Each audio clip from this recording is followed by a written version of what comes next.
The Bible Treasury. A monthly magazine of papers on scriptural subjects. Article 19, Volume 5, 1865. 1 Samuel 8-13. 1865 282 Saul is a solemn and sad illustration of the possession of a gift unaccompanied by life to God, a gift poured into an unpurged, unsanctified vessel. He was the fruit of the revolted heart of Israel. It was their departure from the Lord which called him forth. And accordingly the Lord himself, if I may so speak, and Samuel were in the secret of what manner of a king this Saul would be. 1 Samuel 8, he could not have been a man after the Lord's heart, because he was the fruit of the people's heart and desire. David is different. He is God's gift to the people, proceeding from himself.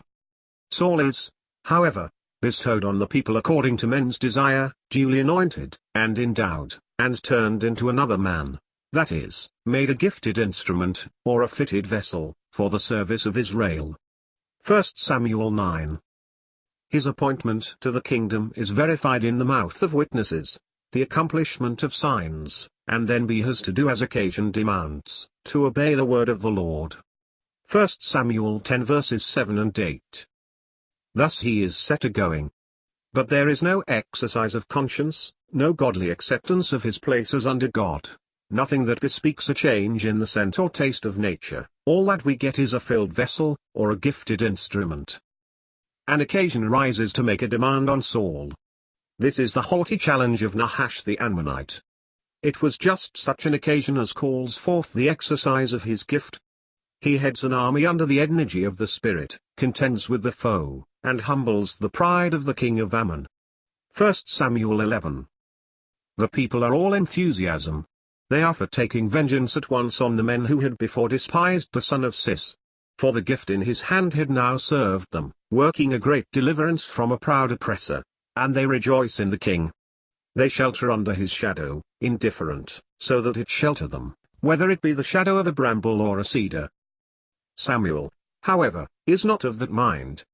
This mere exercise of gift, or display of power, is not what satisfies him. Of course he owns the deliverance, and the anointing of the hand which had wrought it. But he is not all joy as the people are. There is a chastened mind in him. He cannot but remember the rock out of which this king was hewn, the word of the law respecting him, and the whole complexion of the present moment.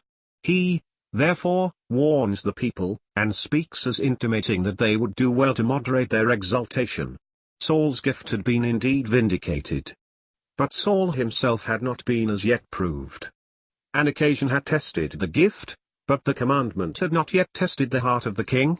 Samuel's joy is, therefore, postponed. 1 Samuel 12. But the time of the commandment came and the word of the Lord tries him. The obedience of Saul to the Lord, and not his gift in the Spirit, was now to be assayed. 1 Samuel 13 verses 8-12. It was a serious moment, I feel it to be so, as I write upon it. The vessel had dispersed the treasure committed to it, but what was the vessel itself? How was the king's heart before God? His hand, in the skill and strength of the Spirit, had reduced the Ammonites, but is he himself reduced to the obedience of his divine Lord? This is the question now. He had stood against the foe to the administration of the people, but the word of commandment is now to try how he stands with God. This is solemn. Gift may pass beyond grace, as for may be without power.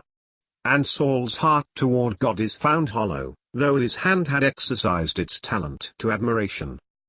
The Lord give us to heed this.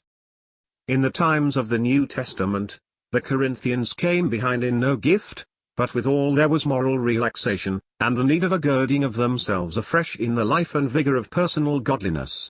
Love of ease, self-indulgence in many ways, and the habits of a Corinthian nature, are much prevailing. The first epistle tells us all this. The gifted Paul, however, was a different one from the gifted Corinthian. He kept his body under, while he preached to others. His gift was not in a Corinthian vessel. And as he says to Timothy, so we may be sure did be exercise himself, take heed to thyself and to the doctrine, for in doing this thou shalt save thyself and them that hear thee. Balaam had the gift of a prophet, and so had Caiaphas the high priest, and Saul had the gift of a king. All were in the Spirit, or under the anointing, but the vessels were unclean. It is all a serious story, and may find its moral uses nowadays. But further, in these chapters Saul also witnesses that there may be some attractive exercises of nature, which, however, are not to be trusted. He owns himself as nobody when Samuel talks of the kingdom to him. He was little in his own eyes then. When the lot was casting, he hides himself in the stuff. In the day of his victory he will have none of his adversaries touched. But with all this, there was no principle of obedience in him, no heart subject to God.